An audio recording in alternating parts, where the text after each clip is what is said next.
सुप्रभात प्यारे बच्चों, मैं आशा करती हूँ कि आप सभी अच्छे होंगे। मैं आपकी हिंदी की अध्यापिका प्रेमचंद मेमोरियल पब्लिक स्कूल से तीसरी कक्षा में आपका स्वागत करती हूँ। बच्चों, आज हम आपकी हिंदी भाषा की पाठ्य पुस्तक आकांक्षा का पाठ 6 पढ़ेंगे, जो पृष्ठ नंबर 29 पर है। अपनी हिंदी भाषा की पाठ्य पुस्तक निकालिए और पृष्ठ नंबर 29 पर आइए। पाठ 6, चतुर बीरबल। बच्चों, बीरबल अकबर के मंत्री थे, जो बहुत ही बुद्धिमान चतुर थे और जो बड़ी से बड़ी समस्या को अपनी चतुराई और समझदारी से आसानी से सुलझा लिया करते थे। इस पाठ में हम उनकी समझदारी का एक और किस्सा जानेंगे। अकबर महान मुगल सम्राट थे। उनके दरबार में 9 प्रमुख मंत्री थे, जिन्हें वे नवरत्न कहकर बुलाते थे। ये 9 मंत्री अलग अलग क्षेत्रों में विशेष योग्यता रखते थे। इन नवरत्नों में बीरबल भी एक थे। बीरबल बहुत ही नेक, विद्वान और हाजिर जवाब थे। अकबर बीरबल को बहुत चाहते थे। जिस दिन बीरबल न आते, अकबर को अच्छा न लगता। अकबर मुगल साम्राज्य के एक राजा थे। उनके दरबार में उनके 9 खास मंत्री थे, जिन्हें वे नवरत्न कहकर बुलाते थे। ये 9 मंत्री अलग अलग क्षेत्रों में विशेष योग्यता रखते थे। इन नवरत्नों में से बीरबल भी एक थे। बीरबल बहुत ही नेक, विद्वान और हाजिर जवाब व्यक्ति थे। अकबर बीरबल को बहुत पसंद करते थे। जिस दिन बीरबल न आते तो अकबर को अच्छा नहीं लगता था। एक दिन एक कर्मचारी दरबार में देर से आया। अकबर ने उससे देर से आने का कारण पूछा तो उसने कहा, महाराज, मेरा बेटा जिद कर रहा था, इसलिए आने में देर हो गई। अपराध क्षमा करें। अकबर उस दिन कुछ क्रोधित थे। वे बोले, बच्चे की जिद भी देर से आने का कोई कारण है? जाओ, हम तुम्हें नौकरी से हटाते हैं। एक दिन एक राजकर्मचारी दरबार में देर से आता है। अकबर के पूछने पर वह बताता है कि मेरा बेटा जिद कर रहा था, इसलिए मुझे आने में देर हो गई। अपराध क्षमा करें। अकबर उस दिन कुछ गुस्से में थे, तो वे उस राजकर्मचारी से पूछते हुए बोले कि बच्चे की जिद भी देर से आने का कोई कारण हो सकता है? हम तुम्हें नौकरी से हटाते हैं। कर्मचारी बहुत गिड़गिड़ाया, हुजूर, मेरी रोजी रोटी मत छीनिए। मैं गरीब आदमी हूँ, मेरे बच्चे भूखे मर जाएंगे। अकबर टस से मस न हुए। बीरबल भी दरबार में उपस्थित थे। उन्हें अकबर का यह व्यवहार बहुत बुरा लगा। बीरबल बोले, हुजूर, बाल हट बहुत बुरा होता है। बड़ों को ही बच्चों की जिद के आगे झुकना पड़ता है। आप इस कर्मचारी को नौकरी से न निकालिए। कर्मचारी अकबर के आगे बहुत गिड़गिड़ाता है, बहुत विनती करता है कि कृपया मुझे नौकरी से मत निकालिए। मैं गरीब आदमी हूँ, मेरे बच्चे भूखे मर जाएंगे।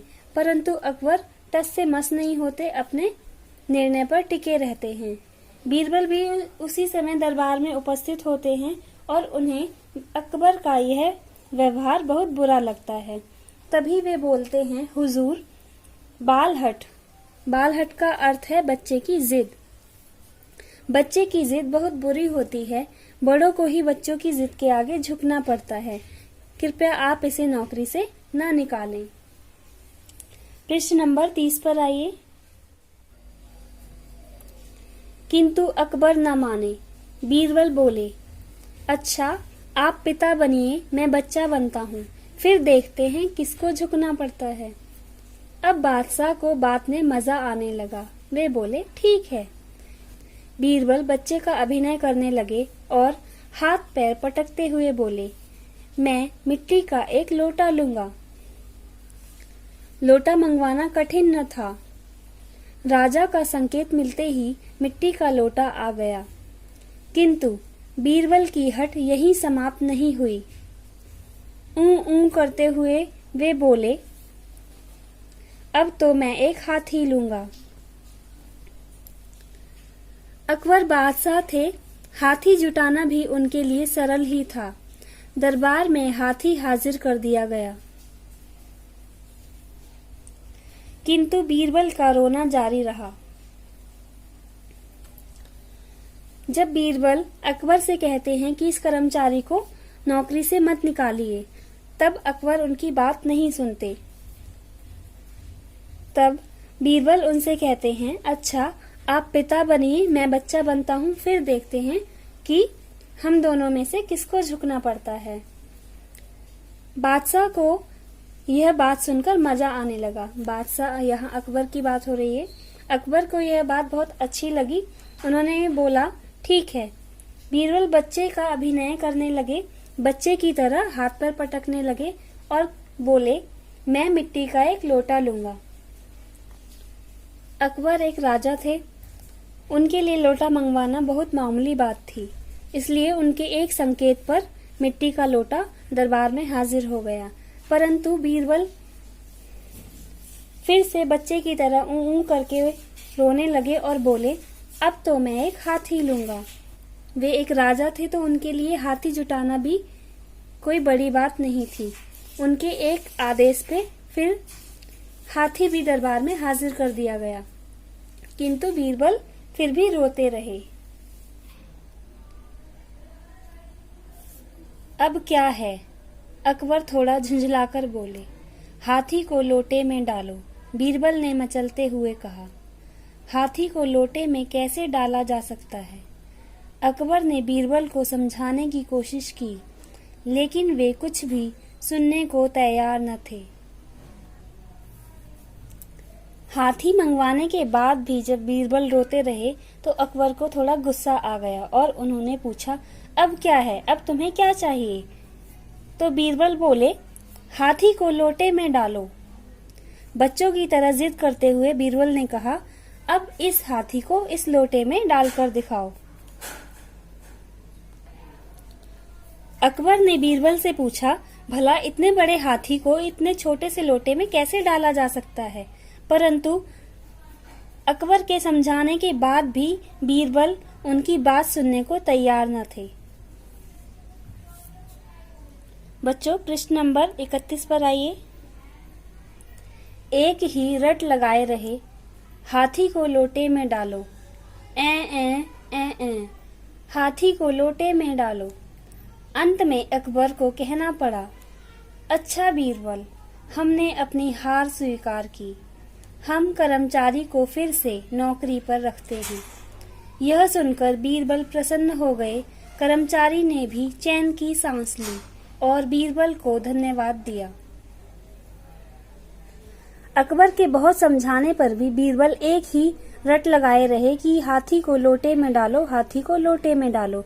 बच्चों की तरह रोते रोते वह यही बोलते रहे कि हाथी को लोटे में डालो। थक हार कर अकबर ने बीरबल से कहा, अच्छा, मैंने अपनी हार स्वीकार करी और तुम जीते।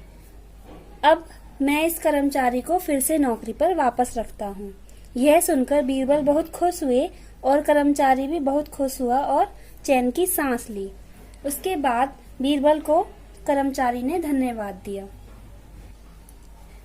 संदेश: हमें कोई भी निर्णय सोच समझकर लेना चाहिए।